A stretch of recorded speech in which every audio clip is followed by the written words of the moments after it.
Nu măsurabilitatea este ceea ce învață copilul. Nici auzul nu este cel mai extraordinar. Nici comunicabilitatea temporală nu este cea pe care o învață copilul. Învață însă foarte tare de la dezvoltarea provocată de acest simț al nemăsurii. Cum să iasă din diverse curse și cum să depășească diverse catastrofe. Copilul crescut de lup, folosind anumite pachete informaționale, își dezvoltă anumite abilități. Unde acolo poate fi genial. În alte direcții poate fi completamente nul. E foarte important. Acum, ce trebuie să mai băgăm noi de seamă? Te rog, intră pe harta mentală a învățării.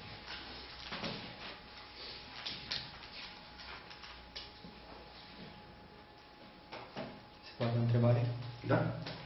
Dar ce părere aveți despre faptul că se făceau și se mai fac comentarii literare, eu zic, duse până la extrem asupra unor versuri, unde este o sensibilitate a poetului probabil, iar copilul trebuie să vadă, să rețină, să reproducă după aceea, omorându-i orice... Omorându-i, exact. Da, trebuie să remarc că a pus virgulele, că a pus ghilimele. Temele și nu știu ce. Da. Mai e nevoie să răspund? Noi la vremea noastră le știam pe de rost, atunci chiar omorând probabil tot.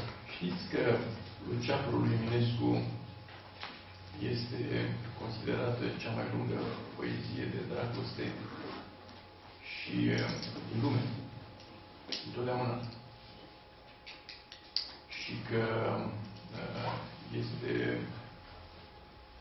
Ai descris-o, nu? Că spuneți-mi care este harta mentală a învățării în pachetul cu curs. Motivația internă? Nu. Harta mentală a învățării. Nu. Nu. Nu.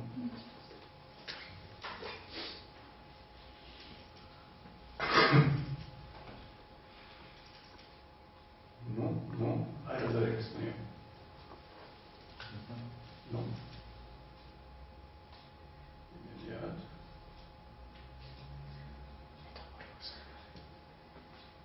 PCM, educație modernă. Jos. Da. Vedeți? V-am mai prezentat, cred, acest desen. Da sau nu? Nu. Nu. E o hartă a creierului uman. O hartă a creierului uman care ne arată cum funcționăm noi. Ca să fim foarte clar, noi funcționăm după niște legi foarte clare, foarte stricte și foarte bine definite. Prima lege este că tot ceea ce a fost cândva un câștig pe linia din care ne tragem noi, este conservat în specia derivată următoare. Din cauza aceasta, noi avem toate structurile pe care le-au avut strămoșii noștri. De pildă, noi suntem niște vieri minerali sofisticați. De unde scot eu această absurditate că suntem niște vieri minerați? Noi avem metameri cum au vieri minerați. Fiecare vertebră are doi nervi spinali care inervează o secțiune din organism. Este exact arhitectura viernului inelat. Viernul inelat are un tub digestiv care îl străbate. Noi avem același tub digestiv care străbate organismul. Deci arhitectura viernului inelat este perfect determinabilă. Până și musculatura viernului inelat o regăsim în mușchii intervertebrali și așa mai departe. Deci totul e acolo. Pe de altă parte, specia următoare clasa următoare peste viermi minerați, peștele, să zicem, care a diferențiat masiv, a dezvoltat noi organe. De exemplu, a dezvoltat organe de excreție. Și noi de la pește avem linchi. De la batraceni avem plămâni. Organele care ne apar în continuare, pe fiecare stagiu mare, adaugă încă un strat de complexitate, să spunem, la alcătuirea anterioară. Din cauza asta, noi suntem niște viermi minerați mai sofisticați. Dar suntem și niște broaște mai sofisticate. Noi am moștenit de la broaște corpul, încheieturile, oasele. Dacă vă uitați la o broască, ea are aproape identic pattern-ul fizic, osteomuscular al omului.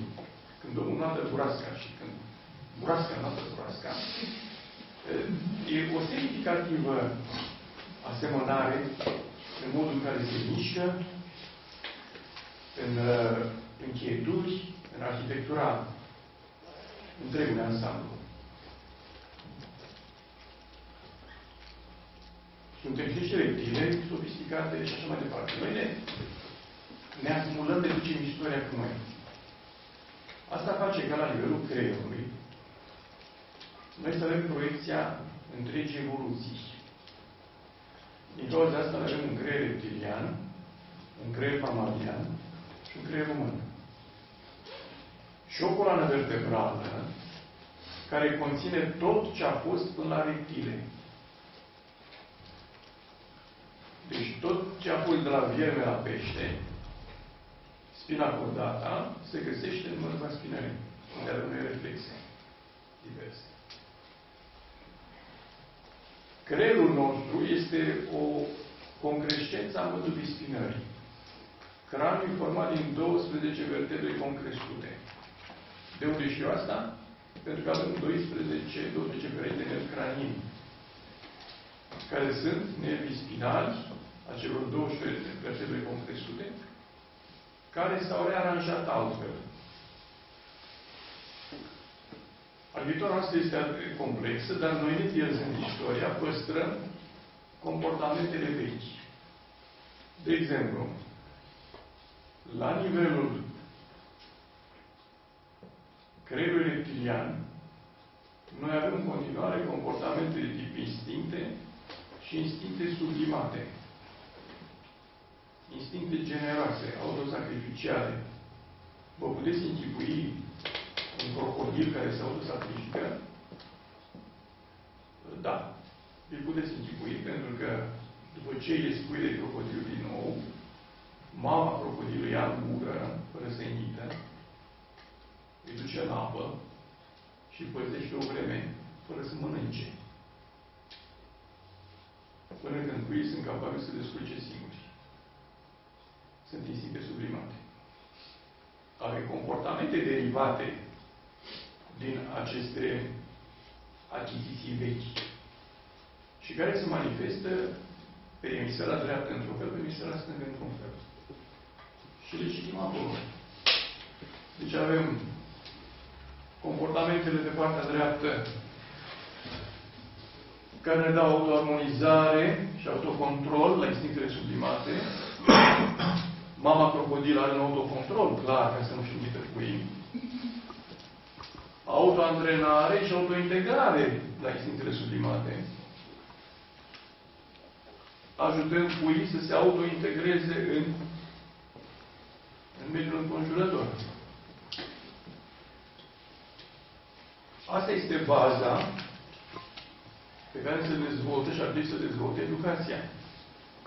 Dacă instinctele și instinctele sublimate sunt bine antrenate, copilul va avea energia reținerii, va avea forța sănătoasă